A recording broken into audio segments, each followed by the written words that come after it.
waxaynu soo qaadan doonaa wararkii ugu dambeeyey ee xiisada ka taagan gobolka Bariga Dhexe. Qodobada aan idin hayo oo warkeena aad ku maqlaysaan waxaa ka mid ah duqeymihii ugu xooganaa oo Yuhuudda ay markaasi ka wadaan koonfurta waddankaasi Lubnaan, xilli sidoo kale xalayto ilaa subaxnimadii hore ee maanta in ka badan 14 qof ay markaasi Yuhuudda ku dileen koonfurta waddankaasi Lubnaan. waxaa sidoo kale aad maqlaysaan Israa'iiliyiinta lagu deegaameeyay dhulka la haysta ee Falastiin oo taageero ka helay iyo ciidamada militariga ee gumaystaha Israa'iil oo weeraro culus markaasi ka wada qaybo badan oo ka mid ah dhulka la haysta ee daanta galbeed. iyo sidoo kale waxaad maqlaysaan xadgudubyo hor leh oo gumaystaha Yuhuudda ay markaasi ka geysteen marinka Gaza ee Falastiin 48 saac oo aynu soo dhaafnay, inkastoo uu jiray heshiis xabad joojin ah oo si rasmi ah markaasi u dhaqan galay 10 Oktoobar ee sanadkan aynu ku guda jirno. qodobadaas iyo qodobo kale oo faahfaahsan ayaan idin hayaa oo warkeena aad ku maqlaysaan daqiiqadaha nagu soo aadan. haddii aad nagu cusub tahay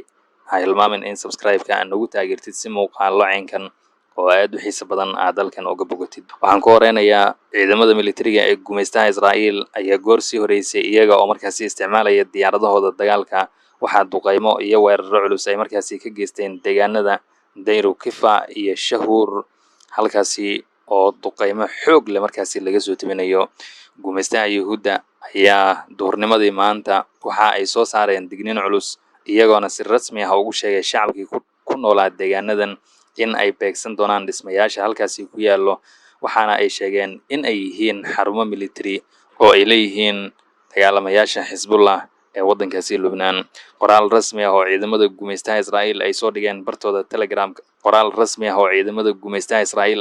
bartooda X ee Twitter-ka ayaa markaasi lagu sheegay in weeraro culus maanta Yuhuudda ay markaasi ka geysteen koonfurta waddankaasi Lubnaan iyo in la beegsaday kaabayaal muhiim ah oo militari oo ay leeyihiin dagaalamayaasha Xisbullah. shacabka waddankaasi Lubnaan gaar ahaan kuwa ka soo jeeda labadaasi deegaan ee maanta gumaystaha Israa'iil ay markaasi beegsadeen ee Dayru Kifa iyo Shahuur ayaa haatan cabsi xoog leh markaasi muujinaya, waxaana lagu qasbay in si degdeg ah ay uga cararaan guryahooda iyo dhismayaashii ay ku noolaayeen. waxaana shacabkan ay markaasi sheegeen in dhismayaashan ay yihiin dhismayaal dad shacab ah ay ku nool yihiin iyo in aysan ahayn xarumo militari oo ay gacanta ku hayaan Xisbullah. Israa'iil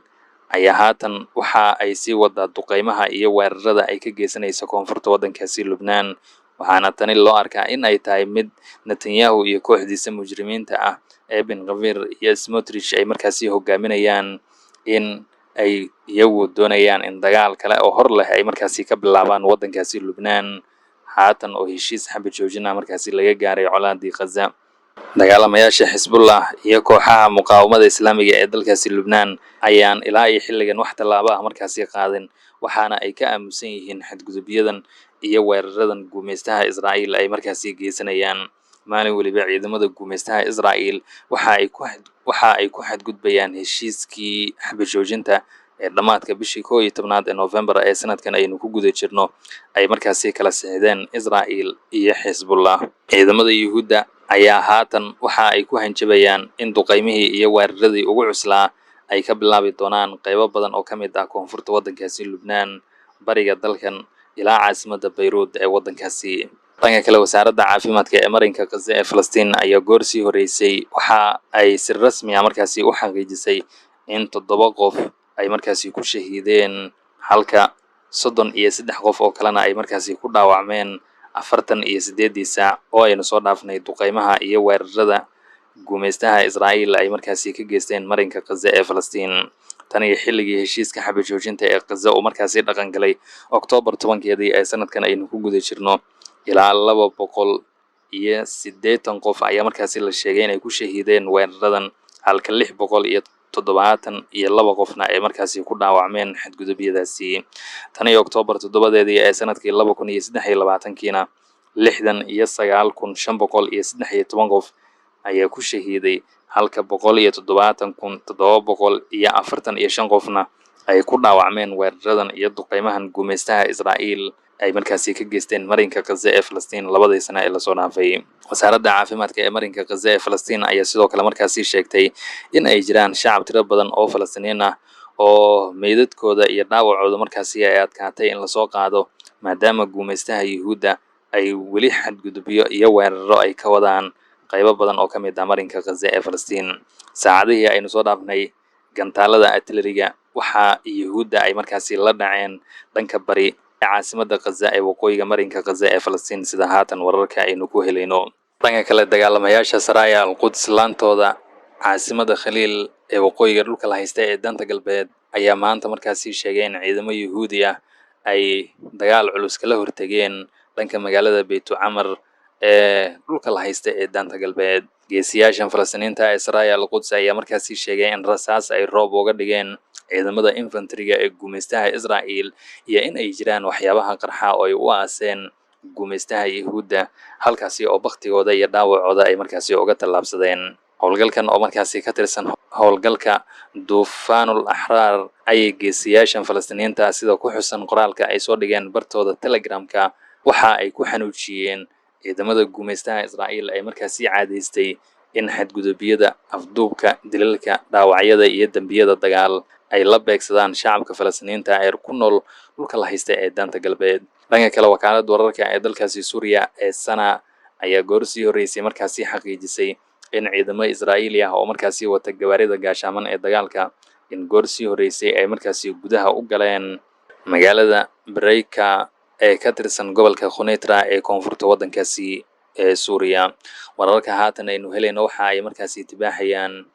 in ciidamada militariga ee gumaystaha Israa'iil in halkaasi ay ka soo afduubteen shacab Suuriyaan ah iyo in ay jiraan shacab halkaasi ku sugnaa oo sidoo kale ay si xun oo la dhaqmeen.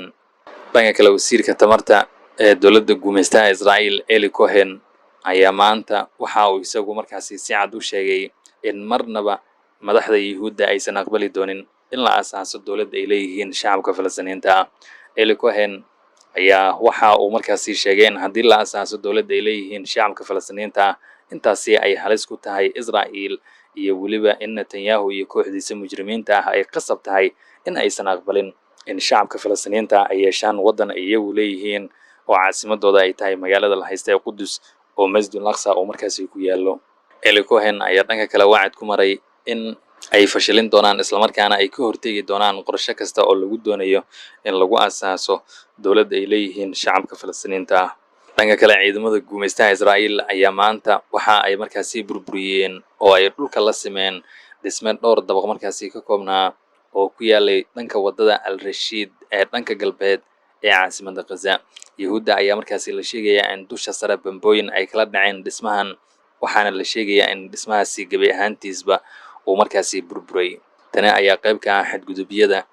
ilaa ay xilligan gumaystaha Israa'iil ay ka geysanayaan marinka Gaza ee Falastiin. Saacadihii la soo dhaafay sidoo kale ciidamada Yuhuudda gantaalada artilleriga ayaa markaasi la dhaceen dhanka bari ee caasimadda Deirul Balah ee bartamaha marinka Gaza ee Falastiin. ilaa ay xilligan lama shaacin khasaaraha rasmiga ah ee ka dhashay weerarkan, waxaase wararka aynu helayno ay markaasi tibaaxayaan in ay jiraan shacab Falastiiniin ah oo weeraradaasi ku waxyeeloobay. waa tahay intaasi ayaan nooga gudbayaa wararkii ugu dambeeyey ee xiisada ka taagan gobolka Bariga Dhexe oo aad ka daawanayseen islamarkaana aad kala socoteen kanaalkeena. Fadlan haddii ay tahay markii ugu horreysay oo aad nagu soo biirayso ha hilmaamin in subscribe-ka aad nagu taageertid si muuqaallo caynkan oo aad u xiiso badan aad dalkan uga bogatid. Tan ismaqalkeen xigana waxaan idin leeyahay sidaas iyo ismaqal dambe oo aad u xiiso badan.